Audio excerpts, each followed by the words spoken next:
அதெல்லாம் டைமுக்கு நடந்துரும். நடக்கட்டும் சாப்பிடுங்க சாப்பிடுங்க. என்னத்த சொல்ல, அப்பனே இப்படிதான் இருக்கான், மகனும் இப்படிதான் இருக்காங்க. எல்லாம் ஏன் விதைய வாங்குறதுக்காக வந்தவங்க தானே. தட்டு நிறைய போட்டிருக்கீங்க, ஏன் தொட்டுக்க வச்சுக்க வேண்டியதானே.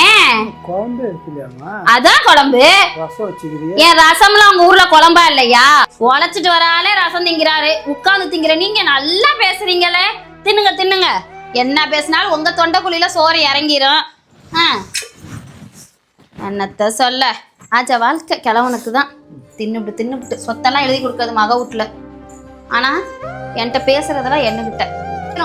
தின்னுங்க. யார் என்ன சொன்னா நீங்க கவலையா பட போறீங்க? தின்னுங்க.